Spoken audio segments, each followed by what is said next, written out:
ఒకడున్నాడీ లోకంలో ఓంకారానికి సరిజోడు. ఇనకులమున ఈ కాలంలో జగములు పొగిడే మొనగాడు.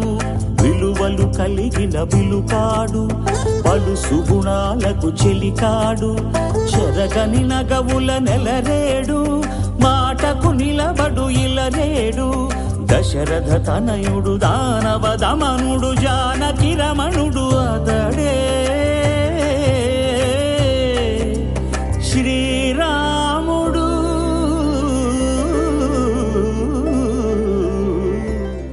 శుక్లాం వరధరం విష్ణుం శశివర్ణం చతుర్భుజం ప్రసన్నవదనం ధ్యాయేత్ సర్వవిఘ్నోపశాంతయేత్.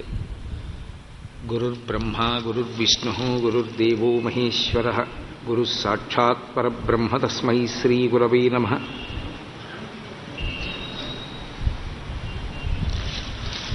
వ్యాసాయ విష్ణురూపాయ వ్యాసరూపాయ విష్ణవే నమో వై బ్రహ్మనిధయే వాసిష్ఠాయ నమో నమః. కూజంతం రామ రామీతి మధురం మధురాక్షరం ఆరుహ్య కవితాశాఖాం వందే వాల్మీకికోకిలం. శ్రుతిస్మృతిపురాణానాం ఆలయం కరుణాలయం నమామి భగవత్పాదశంకరం లోకశంకరం. వాగర్ధావివ సంపృక్తౌ వాగర్ధప్రతిపత్తయే జగతః పితరౌ వందే పార్వతీపరమేశ్వరౌ. సూక్తిం సమగ్రయతున స్వయమేవ లక్ష్మీః శ్రీరంగరాజమహిషీ మధురైః కటాక్షైః.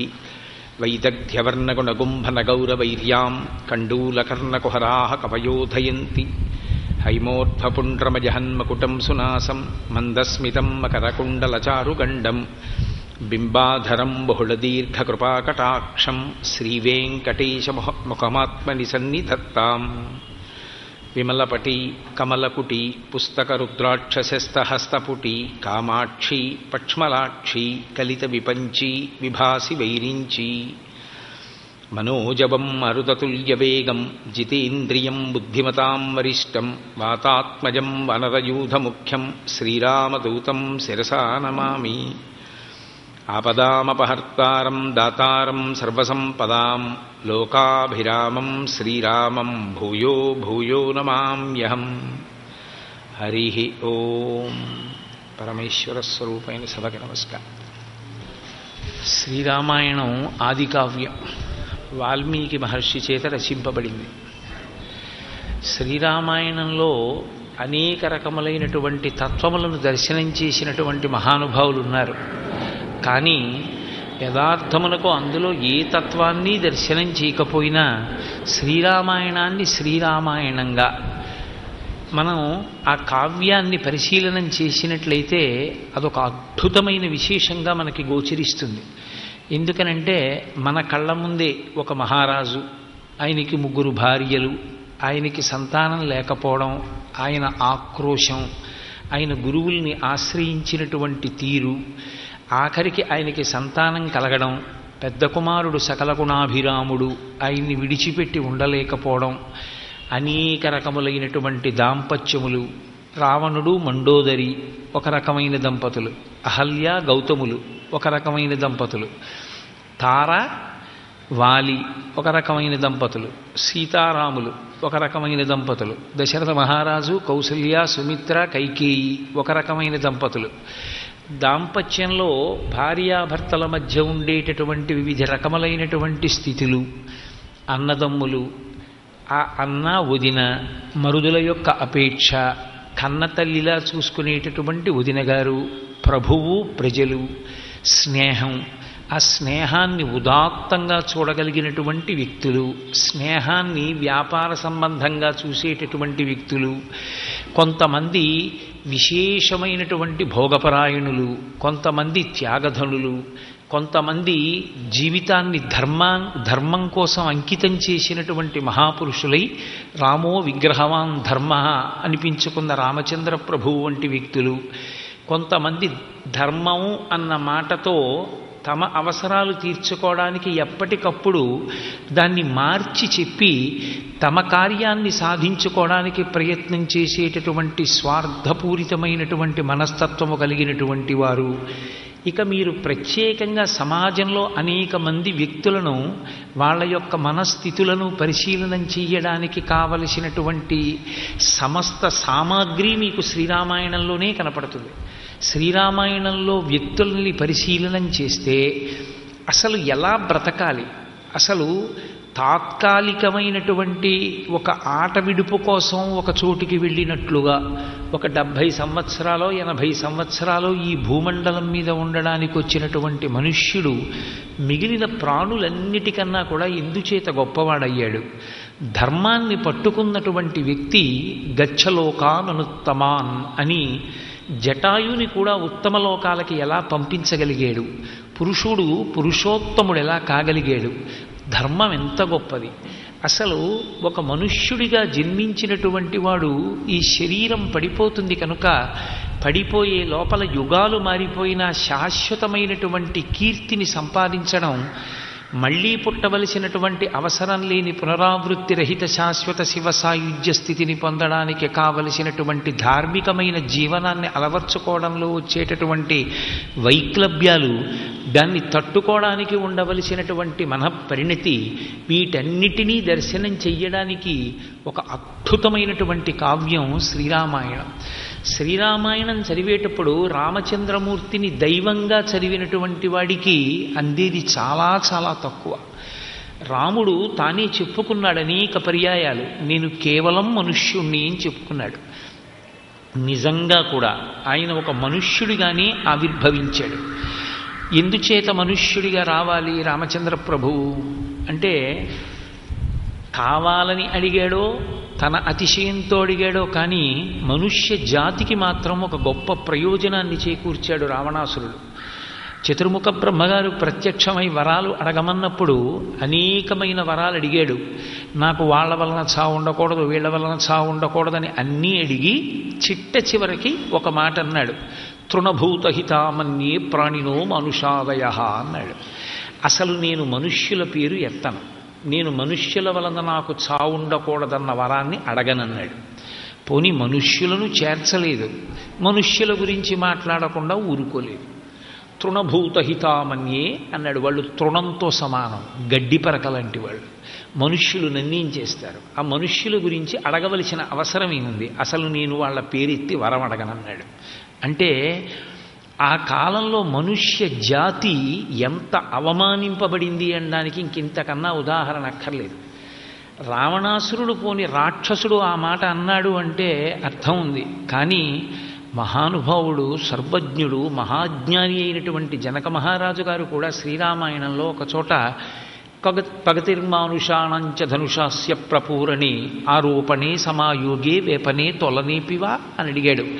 కొగతిర్మానుషాణంచ ధనుషాస్య ప్రపూరణి అన్నాడు. కేవలం మనుష్యులు, దేవతలు, యక్షులు, గంధర్వులు, కిన్నరులు, కింపురుషులు వీళ్ళెవ్వరు ఎత్తలేకపోయారు శివధనస్సుని. ఒక మానవ మాతృడు మనుష్యుడు రాముడు ఎత్తుతాడా అని అడిగాడు. అంటే మనుష్యుడై పుట్టినటువంటి జనకుడికి కూడా మనుష్య జాతి మీద అంత చులకనతో కూడిన అభిప్రాయం. అంత చులకన మనుష్య జాతి చేయబడినటువంటి రోజులలో అసలు మనుష్యుడన్నవాడు ఎంత గొప్పవాడో, మానవుడు దేన్నైనా ఎలా సాధించగలడో, సాధించడానికి ధర్మము తప్ప వేరొక మార్గం ఎలా లేదో, ధర్మమును పట్టుకున్నవాడు ఎంత గొప్పవాడవుతాడో చెప్పడానికి ఈ లోకంలో ఒక మనుష్యునిగా అవతరించాడు. అలా అవతరించడానికి పరమేశ్వరునికి అవసరం లేనంత కష్టాన్ని ఆయన పడ్డాడు. దశరథ మహారాజు గారి తేజస్సు కౌసల్యాగర్భంలోకి చేరితే 12 నెలల పాటు తల కింద పెట్టి కాళ్ళు పైకి పెట్టి గర్భస్థ నరకాన్ని అనుభవించవలసినటువంటి అవసరం లేని పరమేశ్వరుడు కటిక చీకటితో మలమూత్రములతో కూడిన అమ్మ కడుపులో పడుకున్నాడు. తతశ్చ ద్వాదశే మాసే చైత్రే నవమికే తిథౌ నక్షత్రేదితి దైవత్యే సోచ్ఛ సంస్థేషు పంచషు గ్రహేషు కర్కటే లగ్నే వక్పతాం విందునా సహా ప్రోద్యమానీ జగన్నాథం సర్వలోక నమస్కృతం అంటారు మహర్షి. 12 నెలలు కౌసల్య గర్భవాసం చేసి చైత్రమాస శుక్లపక్ష నవమి నాడు ఆవిర్భవించాడు. ఆయనని అందుకే ఈశ్వర అని సంబోధిస్తే రామచంద్రమూర్తి కించిత్ నొచ్చుకుంటాట. మనుష్య జాతిని ఉద్ధరించడానికి, మనుష్యుని యొక్క గొప్పతనాన్ని చాటి చెప్పడానికి నేను మనుష్యునిగా ఈ లోకంలో అవతరించాను. అందుకే ఆయనకి దశరథ మహారాజు గారి కుమారుడు కనుక దాశరథి అని పిలిస్తే ఎంతో సంతోషం. ఈ ఒడుపు తెలుసుకున్నవాడు కనుకనే గోపరాజు గారు తన సంతోషం తీరేటట్టుగా ఎన్నో మార్లు ఈశ్వర అని సంబోధించకుండా దాశరథి కరుణాపయోనిధి అన్నాడు. కరుణాపయోనిధి అంటే దయకు సముద్రము వంటి వాడా అని పిలిచాడు. సముద్రం యొక్క లోతు ఎవరికి తెలుస్తుంది? ఎవరికి తెలియదు. అలా రామచంద్రమూర్తి యొక్క దయ ఎంతటిది చెప్పడానికి ఎవరూ సరిపోరు. అంతటి దయ కలిగిన రామ దశరథి అన్నాడు.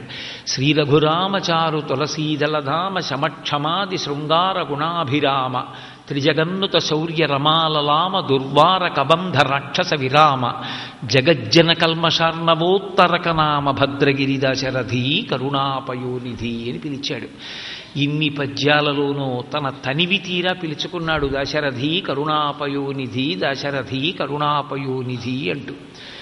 కాబట్టి ఒక ప్రాకృతమైనటువంటి మనుష్యుడు ఎలా పుడతాడో అలాగే పుట్టాడు తప్ప పుడుతూనే దైవ సంబంధమైనటువంటి విషయాన్ని ఆయన ప్రకటనం చెయ్యలేదు. అదే విష్ణువు అనేక అవతారములు స్వీకరించారు. స్వీకరించినప్పుడు చాలా అవతారాల్లో నేను కేవల ప్రాకృత నరుణ్ణి కాను, నేను పరమేశ్వరుణ్ణి అని ఆయన నిరూపణం చేశాడు. అదే కృష్ణావతారంలో యశోదా గర్భంలో అర్ధరాత్రి వేళ అష్టమి నాడు ఆ శ్రావణ మాసంలో ఆవిర్భవించినప్పుడు కేవలం ఒక మనుష్యునిగా కనపడలేదు.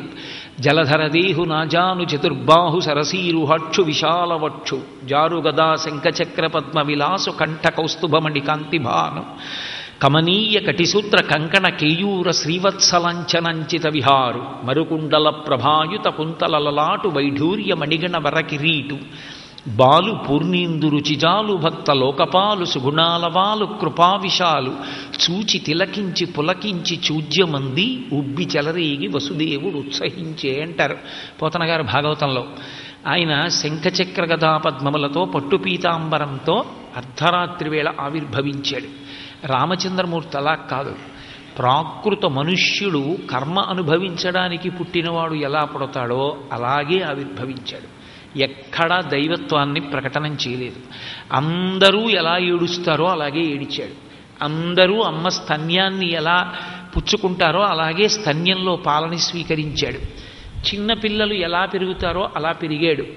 శ్రీకృష్ణుని యొక్క బాల్యక్రీడల్ని భాగవతం దశమస్కంధంలో వర్ణించినట్లుగా రామచంద్రమూర్తి యొక్క బాల్యక్రీడలని వర్ణించినటువంటి ఘట్టాలు వాల్మీకి మహర్షి ఆవిష్కరించకపోయినప్పటికీ రామచంద్రమూర్తిని చెక్కిన వారెవరు? రామచంద్రమూర్తిని అంత గొప్ప వ్యక్తిగా ఆదర్శమూర్తిగా తయారు చేసిన వారెవరు? చెప్పకుండా చెప్పుకొచ్చారు.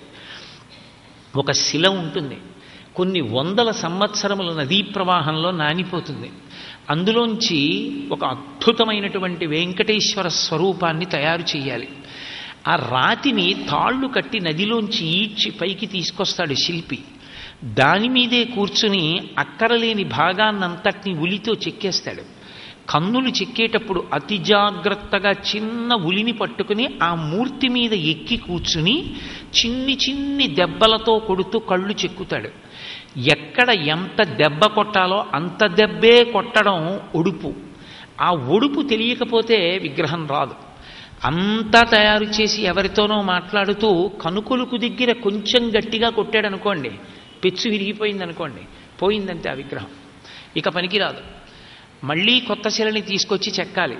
ఒక శిల్పి శిలని చెక్కేటప్పుడు ఆ ఉలిని జరుపుతూ సుత్తితో కొట్టేటప్పుడు ఎంత జాగ్రత్తగా కొట్టాలో అంత జాగ్రత్తగా, ఎంత పెచ్చు మాత్రమే ఊడాలో అంతే కొడుతూ అంత జాగ్రత్తగా చెక్కుతాడు.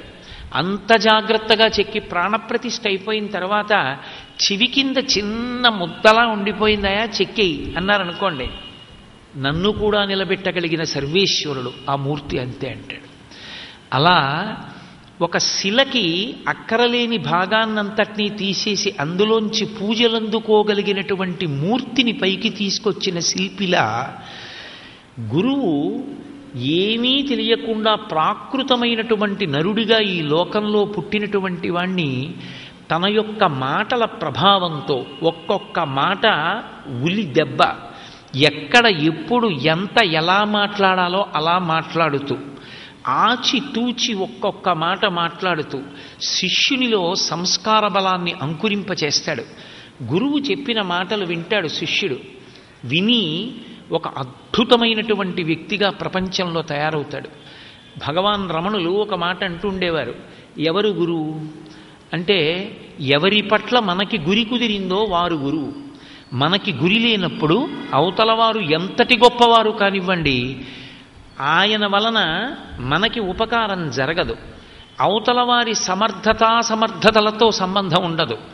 మనకి వారి ఎందు గురి కలిగిన నాడు ఆ గురుత్వము మనల్ని ఒడ్డుకి చేర్చేస్తుంది. శ్రీరామాయణంలో ప్రత్యేకించి దాని పేరే రామాయణం. ఆయనము అంటే కదలిక. రాముణ్ణి ఆధారం చేసుకుని కదిలిన కథ కనుక దానికి రామాయణమని పేరు. మహర్షి దానికి సీతాయాశ్చరితం మహత్ పౌలస్త్య వధ అని పేరుంచిన ఆ శ్రీరామాయణ కావ్యంలో రామచంద్రమూర్తి యొక్క కదలికలలో ఎందరో వ్యక్తులతో అనుసంధానమవుతాడు. ఆయన గురువులతో, రాక్షసులతో, రాక్షస స్త్రీలతో, వానరులతో, మహాత్ములతో, ఋషులతో, అన్నదమ్ములతో, తండ్రితో, తల్లులతో, ఇంకా పౌరులతో, ఉద్యోగులతో, ఇంతమందితో సమన్వయం అవుతాడు. ఇంతమందితో సమన్వయమై ఇంతమందితో మాట్లాడేటటువంటి రామచంద్రమూర్తి 24,000 శ్లోకాల రామాయణంలో ఎప్పుడూ ఎక్కడా ఎవరిని వీడు పనికిమాలిన వాడన్న మాట అనడం. ఆయన దృష్టి ఎంత సత్యమైనదంటే పరమేశ్వరుని యొక్క సృష్టి యందు పనికిమాలినదన్నది లేదు. దాని వికసనం అటువంటిది. ఈశ్వర సృష్టిలో అయోమయం ఉండే అవకాశం ఉండదు. అందుకే ఒక పనికిమాలిన వస్తువుని ఈశ్వరుడు సృష్టించలేదు. అన్నీ పనికొచ్చేవి. కాకపోతే అవతల వ్యక్తిలో ఉన్నటువంటి గుణగణములను గుర్తించి తన ప్రయోజనానికి, అంటే ధర్మం నిలబడడం అనేటటువంటి ప్రయోజనానికి వాడుకోగలిగినటువంటి నేర్పరితనం గురువుల వలన పొందాడు రామచంద్ర ప్రభువు. ఆ గురువులతో సమన్వయం అయ్యేటప్పుడు ఆయన చూపించినటువంటి వ్యవహార శైలి అత్యద్భుతం. మనుష్య జాతికంతటికీ కూడా రాముడు ఆదర్శప్రాయుడై నిలబడ్డాడు. ఆయన అన్నదమ్ములతో వ్యవహరిస్తే ఆదర్శప్రాయుడైన అన్న, ఆయన సీతమ్మ దగ్గరికి వెడితే ఆదర్శప్రాయుడైన భర్త, దశరథుడి దగ్గరికి వెడితే ఆదర్శప్రాయుడైన కొడుకు, గురువు దగ్గరికి వెడితే ఆదర్శప్రాయుడైన శిష్యుడు, సింహాసనం మీద కూర్చుంటే ఆదర్శప్రాయుడైన ప్రభువు. ఒక మహాత్ముడు కనపడినప్పుడు ఆయన దగ్గర ప్రవర్తిస్తే ఆదర్శప్రాయుడైనటువంటి ధర్మమూర్తి. ఇంత గొప్ప నడవడి ఎక్కడి నుంచి వచ్చింది ఆయనకి? ఎలా ఇటువంటి వైభవం ఆయన పొందగలిగాడు? ఆయన బుద్ధిని ఇంత ప్రచోదనం చేసిన వాళ్ళెవరు?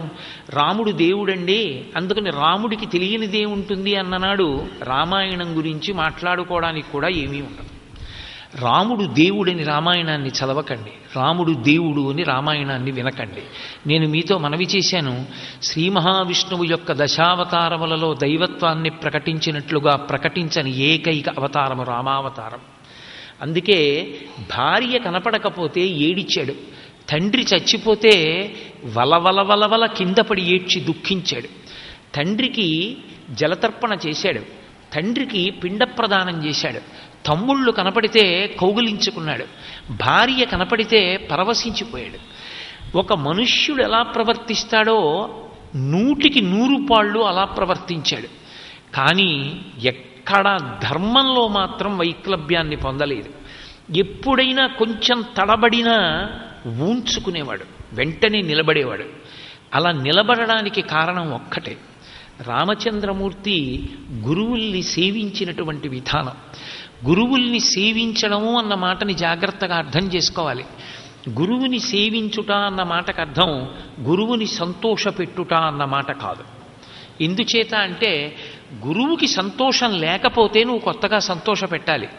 ఆయన సంతోషము లేనివాడు కాడు, ఆయన నిత్య సంతోషి. ఆయన్ని గురించి యోగరతో వా భోగరతో వా సంగరతో వా సంగవిహీన యస్య బ్రహ్మణి రమతే చిత్తం నందతి నందతి నందత్యైవ అంటారు భజగోవిందంలో. ఏది ఉన్నా ఏది లేకపోయినా బ్రహ్మమునందు రమించిపోతూ ఉంటాడు, అంత సంతోషంతో ఉంటాడు. అలా ఉండగలిగినటువంటి గురువుకి కొత్తగా సంతోషపెట్టడానికి మనం ఇవ్వగలిగినది ఉండదు. కానీ గురువుకి ఇవ్వగలిగినటువంటిది ఒక్కటే, గురువు చెప్పినటువంటి మాటల్ని ఒడిసి పట్టుకోవాలి.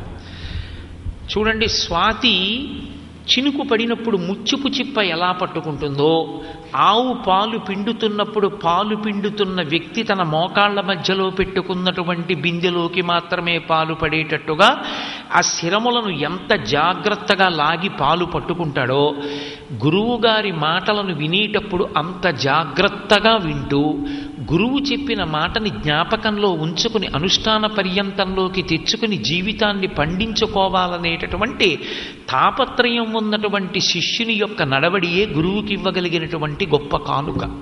అంతకు మించి గురువుకి కానుక ఉండదు. రెండవ పార్శ్వం ఏదైనా ఉంటే ఒక్కటే. భగవాన్ రమణుల్ని ఒక వ్యక్తి వచ్చి అడిగాడు, మీరు గోచీ పెట్టుకుంటారు, మీరు ఎక్కడికి వెళ్ళరు, అరుణాచలం కొండ మీద కూర్చుంటారు, ఏమిటి ప్రయోజనం మీ వలన ప్రపంచానికి అని అడిగాడు. రమణులు అన్నారు, నా వలననే కాదు, లోకంలో ఎప్పుడైనా ఒక గురువు శరీరంతో ఉండడమే ప్రయోజనం. గురువు శరీరంతో ఉన్నాడు కనుక మాట్లాడతాడు. ఎప్పటికైనా గురువు నోరు విప్పి మాట్లాడిన మాట అజ్ఞానమనేటటువంటి చీకటిని తొలగొడుతుంది. ఆ గురువుకి తెలుసు నేను శరీరము కాదన్న సత్యం. శరీరం పడిపోతున్నా, శరీరం ఖేదపడుతున్నా గురువు సాక్షి మాత్రంగా చూసి తన కర్తవ్యాన్ని నిష్ఠతో నిర్వహిస్తాడు. ఆయన కర్తవ్య నిర్వహణలో ఆయన శరీరమే పడిపోయినా గురువు పట్టించుకోడు. కానీ గురువు శరీరం పడిపోతే గురువుకి కాదు లోటు, ఆ గురువు అనంతత్వాన్ని పొంది ఆత్మగా నిలబడతాడు. కానీ గురువు శరీరంలో లేని కారణం చేత ధర్మబోధ చేసేటటువంటి వ్యక్తి ఇక శిష్యులకు దొరకడు. కాబట్టి శిష్యుల జీవితానికి ఉన్నతమైన పదము లభించదు. గురువు శరీరంతో ఉండడమే అదృష్టం. అటువంటి గురువు యొక్క శరీరము డస్సిపోకుండా, ఆయన అలిసిపోయి ఆయన శరీరము రోగగ్రస్తమైపోకుండా, ఆ శరీరం పడిపోకుండా రక్షించుకోవడం ఒక్కటే గురువుకి శిష్యులు చేయగలిగిన శుశ్రూష. అందుకే గురు శుశ్రూష అంటే ఏమిటో శ్రీరామాయణంలో మీరు చదివి తీరాలి. అసలు శ్రీరామాయణ ప్రారంభమే గురు శుశ్రూషతో ప్రారంభం.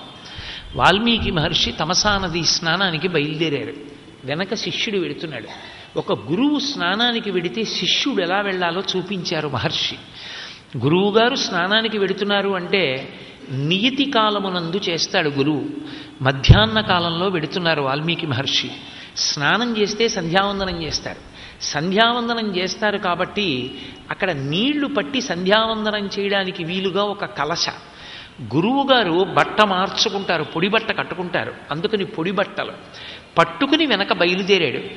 గురువుగారు కదిలితే గురువుగారి యొక్క హృదయాన్ని అర్థం చేసుకుని గురువుగారి యొక్క స్వధర్మ పరిపాలనమునందు ఏ విధమైనటువంటి ప్రతిబంధకము ఏర్పడకుండా కార్యక్రమం చక్కగా జరిగేటట్టుగా చూడగలిగినటువంటి పరిణితి కలిగినటువంటి శిష్యుడు చేసేటటువంటి శుశ్రూషయే గురువుకి ఇయ్యబడేటటువంటి గొప్ప కానుక. అటువంటి గురువు మాట్లాడుతున్నప్పుడు ఒడిసి పట్టుకున్నాడు రామచంద్రమూర్తి. ఒక గురువు మాట ఒక్క మాట వృధా పోనీయలేదు. అందుకే వశిష్ఠుడు, అగస్త్యుడు, శరభంగుడు, మహానుభావుడైన విశ్వామిత్రుడు ఎంతమంది గురువుల యొక్క అనుగ్రహాన్నో తన జీవితంలో పొందాడు. ఈ కంటితో మాంసనేత్రంతో బ్రహ్మ విష్ణు మహేశ్వరుల్ని చూడడం సాధ్యం కాకపోవచ్చు, కానీ మాంసనేత్రంతో చూడడానికి వీలైనటువంటి రీతిలో కరచరణాదులతో ఈ భూమండలం మీద తిరుగాడేటటువంటి పరబ్రహ్మ స్వరూపము గురువు ఒక్కడే. అందుకే శృంగగిరి పీఠాధిపత్యం వహించినటువంటి చంద్రశేఖర భారతీ స్వామి వారి దగ్గరికి వెళ్ళి ఒక శిష్యుడు అడిగాడు, నాకు గాయత్రీ మహామంత్రంతో పాటుగా ఇంకొక 4-5 మంత్రాలు ఉపదేశం ఉన్నాయి, కానీ నేను ఆయా మంత్రముల యొక్క ప్రార్థనా శ్లోకాల్ని చదివి జపం చేయడం మొదలుపెట్టినప్పుడు నాకు ఆ రూపం కనపట్టలేదు, దానికి బదులు వేరొక రూపం కనపడుతోంది. గాయత్రి చేసేటప్పుడు శారద, సరస్వతీ మంత్రం చేసేటప్పుడు శ్రీమన్నారాయణుడు, శ్రీమన్నారాయణ మంత్రం చేసేటప్పుడు శివుడు, ఇలా కనపడుతున్నారు, దోషమా అని అడిగాడు. చంద్రశేఖర భారతీ స్వామి మహానుభావుడు, జీవన్ముక్తుడైన ఆయన అన్నారు, నీ గురువు పాదములు నీకు జ్ఞాపకం ఉంటాయా అని అడిగారు. అయ్యయ్యో, మా గురువుగారి పాదాలు గుర్తులేకపోవడం ఏంటి, మా గురువుగారి పాదం మీద ఎక్కడ పుట్టుమచ్చుందో కూడా నాకు తెలుసు అన్నాడు. గాయత్రీ మహామంత్రం దగ్గర నుంచి నువ్వు ఏ మంత్రం చేస్తున్నా గురుపాదములను స్మరించు. గురుపాదములను స్మరిస్తే సరిపోతుందా అన్నాడు. గురుర్బ్రహ్మ గురుర్విష్ణు గురుర్దేవో మహేశ్వర గురు సాక్షాత్ పరబ్రహ్మ తస్మై శ్రీ గురవై నమః. ఆ గురువు రాశీభూతమైన పరబ్రహ్మము. మనని అనుగ్రహించడం కోసమని పరమేశ్వర స్వరూపం ఈ ప్రపంచంలో రక్తమాంసములతో కూడిన శరీరంగా తిరుగాడి దివ్యమైనటువంటి వాక్కులు శిష్యుల యొక్క ఉద్ధరణ కొరకు మాట్లాడుతుంటుంది. అటువంటి గురుపాద పద్మములను మనసులో స్మరించడమే సమస్త మంత్రముల యొక్క ఫలితాన్ని పొందడానికి మార్గం అని చంద్రశేఖర భారతీ స్వామి ఉపదేశం చేశారు. ఒక గురువు యొక్క స్వరూపం అంత గొప్పది. ఒక గురువు మాట్లాడుతుంటే అంత జాగ్రత్తతో, అంత దీక్షతో, అంత దృష్టి కేంద్రీకరణతో వినాలి తప్ప గురువు దగ్గరికి వెళ్ళి మనసు ఎక్కడో పెట్టి గురువుగారి నోటి వెంట వస్తున్నటువంటి ఒక్క మాట జార విడుచుకున్నా నీ జీవితం యొక్క అభ్యున్నతికి సంబంధించి నువ్వు ఏదో జార విడుచుకున్నట్టే. రామచంద్రమూర్తి కూడా నేను మీతో మళ్ళీ మనవి చేస్తున్నాను, ఒక మనుష్యునిగానే మీరు చదవవలసి ఉంటుంది. ఒక ప్రాకృత బాలుడు చదువు ఎలా ప్రారంభం చేస్తాడో అలాగే ప్రారంభం చేశాడు. వశిష్ఠ మహర్షి రామచంద్రమూర్తికి చదువు చెప్పారు. చదువు చెప్పే గురువు ఎలా చెప్పాలి, చదువు చెప్పిన గురువు యొక్క హృదయాన్ని బట్టి శిష్యుడు ఎలా తయారవుతాడు. మహర్షి ఒక అద్భుతమైన శ్లోకాన్ని రచన చేశారు. ఈ శ్లోకం భారతదేశంలో సనాతన ధర్మంలో గురు శిష్య వ్యవస్థకి, గురు శిష్య సంబంధానికి వ్యాఖ్యానం చేసినటువంటి పతాక స్థాయి కలిగినటువంటి శ్లోకం. ఒక గురువు ఎలా చెప్తాడు, శిష్యుడు ఎలా అందుకోవాలి.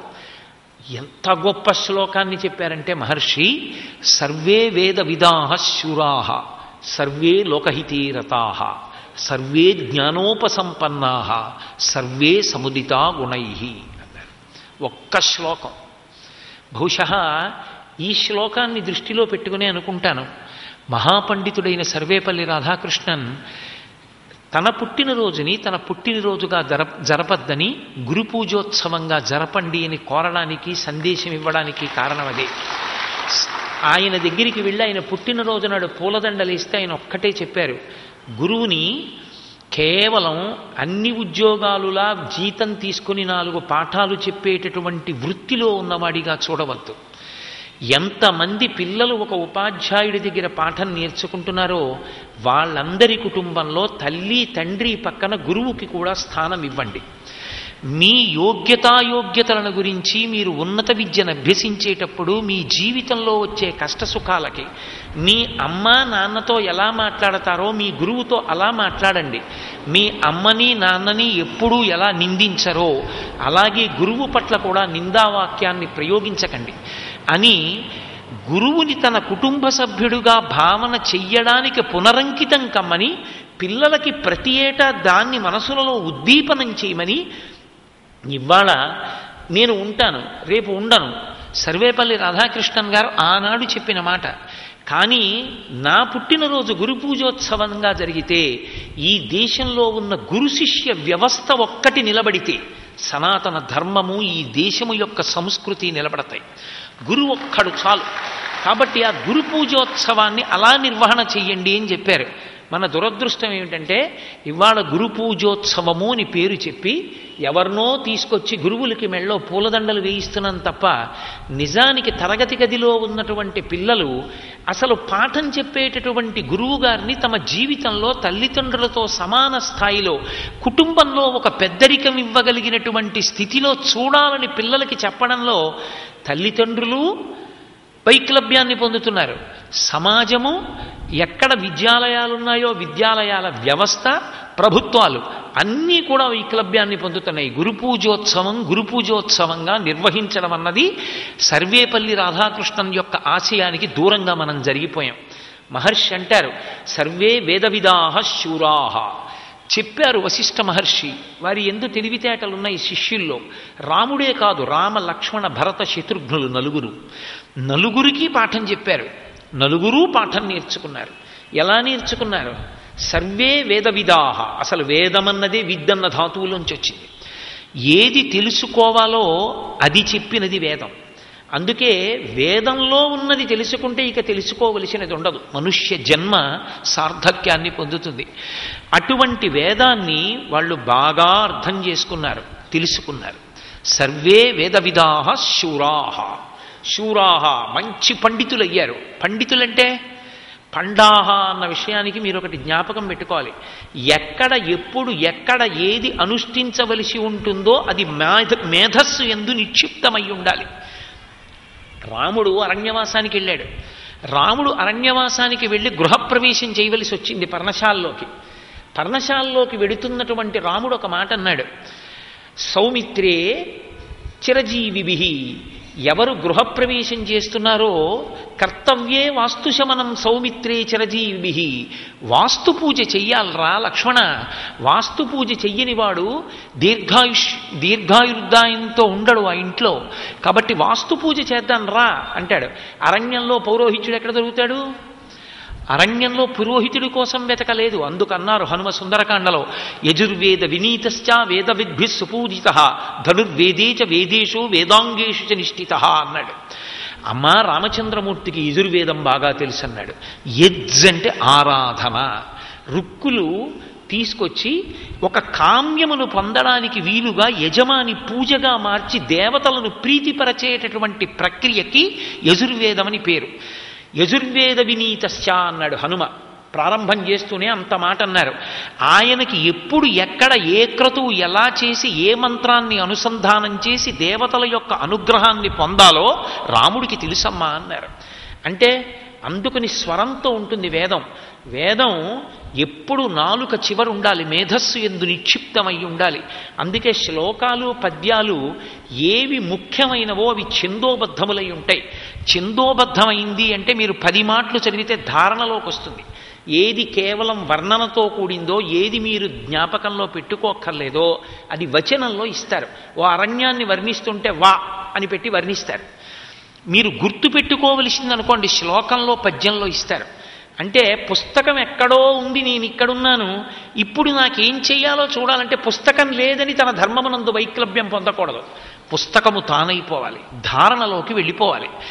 అలా అనుష్ఠించడానికి వీలైనటువంటి రీతిలో సమస్తమైనటువంటి వేదాంతర్గతమైన విద్యలను వాళ్ళు నేర్చుకున్నారు. కేవలం నేర్చుకోవడం కాదు, అది అలా అప్పుడు మనం ప్రయోగించవలసి ఉంటుంది. దేశము కాలము దృష్టిలో పెట్టుకుని ఆయా పనులు చెయ్యవలసి ఉంటుందని దేశకాలముల యొక్క ప్రాధాన్యతని తెలుసుకున్నారు. ఇది అవసరం. తెలిసి ఉండడం వేరు, అనుష్ఠానం వేరు. సంధ్యావందనం చెయ్యాలని తెలియడం వేరు, సంధ్యావందనం చెయ్యడం మీద శ్రద్ధ ఉండడం వేరు. ఇది నేర్చుకున్నారు వాళ్ళు. సర్వే వేదవిదాహ శూరాహ సర్వే లోకహితే రథాహ. ఇన్ని నేర్చుకున్నవాడు, తన మాట కాదన్నవాడు, తన ఇన్ని ఎదిరించినటువంటి వాడు సర్వనాశనం అయిపోవాలని కూడా హోమం చేయగలడం. అన్నీ తెలుసున్నవాడు చేయలేడేమిటే? అది చేయగలడం. దేవతల్ని అవతల వారి యొక్క వినాశనం కోసం ప్రార్థన చేయగలడం. కానీ అందుకు నేర్చుకోలేదు. బ్రహ్మాస్త్ర ప్రయోగం దగ్గర నుంచి సమస్త వేద విద్యలు తెలిసిన్నటువంటి ఆ 4 అన్నదమ్ములకు వశిష్ఠుడు ఆ విద్య నేర్పుతున్నప్పుడు ఒక విషయం అర్థమైంది. గురువుగారు ఇంత కష్టపడి మనకి ఆయన కొన్ని వేల సంవత్సరములు తపస్సు చేసి పొందినటువంటి విద్యల్ని మనకి ఉపదేశం చేస్తున్నారు. ఎందుకు నేర్పుతున్నారు గురువుగారు ఈ విద్య? ఈ విద్య స్వార్థమునకు ఉపయోగపడకూడదు. సర్వే లోకహితే రతాహ, సమస్త లోకముల యొక్క ప్రయోజనాన్ని చేకూర్చడానికి నేను విద్యావంతుణ్ణి కావాలి. అది విద్య యొక్క ప్రాముఖ్యత, అది గురువు యొక్క గొప్పతనం, అది శిష్యుల యొక్క గొప్పతనం. అలా గురువు నేర్పనప్పుడు కేవలం విద్య నేర్పి వదిలేశారనుకోండి, ఒక గొప్ప డాక్టర్ని తయారు చేశారు. కానీ ఆ డాక్టర్ ఎంత గొప్పవాడయ్యాడంటే ఆయన ఒక ఎముకల వైద్య నిపుణుడు. ఎముకలు విరిగిపోయిన వాళ్ళకి ఆయన వైద్యం చేస్తాడు. కానీ ఆయన తత్కాల్ టికెట్ ఒకటి పెట్టాడు. 200 రూపాయలు ఇస్తే ముందు చూసేస్తాడు. ఎముకలు విరిగిపోయిన వాడు పేదవాడు ఉంటాడు, వాడి మోకాలు విరిగిపోయినా అదే బాధ, ఐశ్వర్యవంతుడి మోకాలు విరిగిపోయినా అదే బాధ. 200 రూపాయలు ఇస్తే ముందు చూడడం రూపాయలే ఇచ్చినటువంటి వాడిని రాత్రి 10ంటికి చూడడం 5ంటికి వస్తే ఎంత ధూర్తతనమో విద్య వచ్చినా అది లోకహితమునకు ఎంత పనికిరానిదో, ఆ వైద్యుడు ఎంత గర్హనీయుడో, అది మొట్టమొదటే గురువు జాగ్రత్త తీసుకుని శిష్యుడికి బోధ చెయ్యడం. సర్వే లోకహితే రతాః. లోకహితము కొరకు తన విద్యని నేర్పినవాడే విద్యని నేర్చుకుని ఉపయోగించిన వాళ్లే తప్ప ఇన్ని మాకొచ్చు కదా అని చెప్పి ఆ నేర్చుకున్నవన్నీ తమ స్వార్థానికి ఉపయోగించుకున్న వాళ్ళు కాదు. పాఠంతో పాటే విశాల హృదయంతో బ్రతకగలిగినటువంటి సౌశీల్యాన్ని నేర్పాడు వశిష్ఠుడు. సర్వే లోకహితే రతాః సర్వే జ్ఞానోపసంపన్నాః. వాళ్ళకి జ్ఞానమంతా వచ్చింది, కానీ సర్వే సముదితా గుణైః, అది గుణములుగా ప్రకాశించింది అన్నారు మహర్షి. గుణమంటే అభివ్యక్తమైతే గుణమంటారు. లోపల ఒక లక్షణం ఉంటుంది, తెలుసు, అన్నీ తెలిసి ఇలా చెయ్యాలని. తెలిసి ఉండడం వేరు, తెలిసున్న విషయాన్ని తెలిసున్నట్లుగా చెయ్యడం వేరు. నువ్వు ఒక దేవాలయంలోకి వెళ్ళిపోతున్నావు, దేవాలయంలోకి వెళ్ళిపోతుంటే బయట గోపూజ జరుగుతోంది, ఎవరో గోపూజ చేస్తున్నారు. నేను దేవాలయంలోకి వెడుతున్నాను కదా, బయట గోపూజ జరుగుతుంటే మాత్రం నాకెందుకు, నేను ఈశ్వరుణ్ణి దర్శనం చేస్తే చాలదా అని నువ్వు గోవుని విడిచిపెట్టి ఈశ్వరుడి దగ్గరికి వెళ్ళావు. ఈశ్వరుడు నిన్ను చూసి అసహ్యించుకుని తలంచుకుంటాడు. అదే గోవుకి ప్రదక్షిణం చేసి ఈశ్వరుడి దగ్గరికి వెళ్ళావు, పరవశించిపోతాడు ఈశ్వరుడు. 1కి 10 మాటలు వేదం నిర్ధారణ చేసింది. గౌతముడు అంత గొప్పవాడు కావడానికి కారణం గోప్రదక్షిణం. దిలీపుని కోరిక తీరడానికి కారణం గోప్రదక్షిణం. గోవు గొప్పతనం తెలిసి ఉండడం వేరు, గోవు గొప్పతనం తెలిసిండి కూడా గోవు కనపడితే ప్రదక్షిణం చేయకపోవడం, గోవు కనపడితే ఒక నమస్కారం చెయ్యకపోవడం, గోవుని ఎవరో కొడుతున్నా చూస్తూ ఊరుకోవడం, తను ఎన్ని తెలుసుకున్నా అది గుణముగా వ్యక్తము కాలేదు. అంటే ఎక్కడో మనకెందుకు లేని ఉదాసీనమైనటువంటి బుద్ధి, లేదా తమో గుణం. అవును చెప్పారు అని వెళ్ళిపోవడం కాదు. ఎక్కడ ఏ కాలమునందు తాను నేర్చుకున్నది ఏది బయటికి క్రియారూపంలో రావాలో అలా వచ్చేటట్లుగా, లేకపోతే జీవితంలో ఒక సువర్ణావకాశాన్ని విడిచిపెట్టుకున్నట్టే. కాబట్టి నేను అలా ప్రవర్తిస్తాననేటటువంటి ధృతి శిష్యుల యందు ఏర్పడేటట్టుగా, తెలుసుకున్న జ్ఞానము గుణములుగా బయటికి వ్యక్తమయ్యేటట్టుగా ప్రవర్తించేటట్టుగా రామలక్ష్మణ భరత శత్రుఘ్నులు పాఠాన్ని నేర్పినటువంటి మహానుభావుడు వశిష్ఠుడు. ఆయన ఎంత ఔదార్యంతో, ఎంత గాంభీర్యంతో, ఎంత లోక ప్రయోజనం కొరకు వీళ్ళని తయారు చేస్తున్నాడో అంత గొప్పగా తయారైనటువంటి వాళ్ళు రామలక్ష్మణ భరత శత్రుఘ్నులు. అది మనిషి జీవితంలో చాలామందికి ఉపయోగపడడానికి, సమాజం ఆయన వలన అభ్యున్నతిని పొందడానికి మొట్టమొదట ఎటువంటి అనుబంధముతో ప్రారంభం కావాలి అంటే గురు శుశ్రూష, గురు సేవ, గురువు యొక్క హృదయాన్ని తెలుసుకుని బ్రతకగలగడం. జీవిత పర్యంతం రామచంద్రమూర్తికి గురువు గారు అన్న మాటకి ఆయన ఇచ్చిన గౌరవం అటువంటిది. గురువు అన్న మాట వినపడితే చాలు నేల మీద పడిపోయాడంటే రామచంద్ర ప్రభు. తాను ఎంత గొప్పవాడని లోకం కీర్తించనివ్వండి, మూలాన్ని మాత్రం మర్చిపోలేదు, ఎప్పుడూ జ్ఞాపకం ఉంచుకుంటూనే ఉన్నాడు. పైకి కనపడేటటువంటిది లోకానికంతటికీ కనపడుతుంది, పైకి కనపడనిది లోకానికి కనపడేదాన్ని, లోక నీడ తీసుకునేటటువంటి దాన్ని నిలబెడుతుంది. మీరు చూడండి, ఒక చెట్టు చాలామందికి నీడనిస్తుంది, కానీ చాలామందికి నీడనిచ్చి కాయలిచ్చి పళ్ళిచ్చేటటువంటి చెట్టు మాంసనేత్రానికి కనపడచ్చు తప్ప అసలు ఆ చెట్టు నిలబడడానికి వీలైన రీతిలో కటిక చీకట్లో గాజు పెంకులు, రాళ్ళు, ముళ్ళు అడ్డొస్తున్నా, ఏమీ కనపడకపోయినా నీరు ఎటువైపుకి ఉందో వెతుక్కుంటూ అటువైపుకి మాత్రమే వెళ్ళి ఆ నీటి కయ్యలోకి తాను ఉండి నీటిని పీల్చి పైన ఉన్న చెట్టుకు అందిస్తున్నటువంటి వేరు కింద ఉంది. చీకట్లో ఆ వేరు నీటి వైపుకి వెడుతోంది, వెళ్ళి నీటిని లాగుతోంది, లాగి చెట్టుకు అందిస్తోంది. ఆ లోపల గాజు పెంకుల మధ్యలో, ముళ్ళ మధ్యలో, పురుగుల మధ్యలో అది భూమిలో గట్టిగా పట్టుకునుంది. పట్టుకుని ఉండి పైన చెట్టుని నిలబెడుతోంది. పైన చెట్టు కనపడుతుంది, లోపలి వేళ్ళు కనపడవు. కానీ ఆ వేళ్ళు లేని నాడు చెట్టుకి ఆధారం లేదు, ఆ చెట్టు నిలబడదు, పడిపోతుంది. ఒక చెట్టులా లోకంలో కీర్తి వహించినటువంటి ప్రతి మహాపురుషుని వెనక చీకట్లో కనపడకుండా ఆయనకి వేళ్ళై నిలబడినటువంటి వాడు గురువు. ఆ గురువు సంస్కారం అనేటటువంటి నీటిని అందిస్తూనే ఉంటాడు. జీవితంలో వచ్చే ఉత్థాన పతనాల్లో, వచ్చేటటువంటి ఒడుదుడుకులలో ఏమీ ఇబ్బంది పడకుండా వ్యక్తి ఊంచుకోవడానికి కావలసిన సంస్కారం గురువుగారి మాటల్లోంచే వస్తుంది.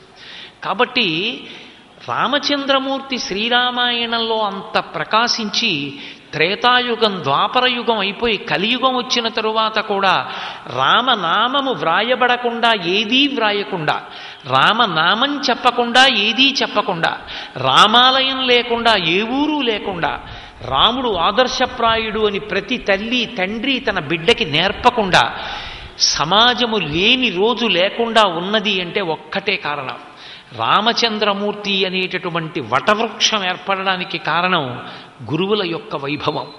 ఆ గురువు ఎంత మాట్లాడనివ్వండి, ఎంత చెప్పనివ్వండి, అసలు ఆ ఆర్ద్రత శిష్యుని యందు లేనప్పుడు అది ప్రతిఫలించదు. రామకృష్ణ పరమహంస అంటారు, ఒక బండరాతి మీద ఉన్నటువంటి విత్తనం మీద ఎంత గొప్ప వర్షం పడితే మాత్రం అది మొలకలెత్తుతుంది. ఒండ్రు మట్టిలో ఉంటే ఒక నీటి చుక్కకి మొలకెత్తుతుంది, అంకురం వస్తుంది. అసలు హృదయమునందు ఆర్ద్రత ఉంటే గురువుగారు చెప్పినటువంటి మాటలు లోపలికి వెళ్ళి మహావృక్షమై పైకి లేస్తాయి.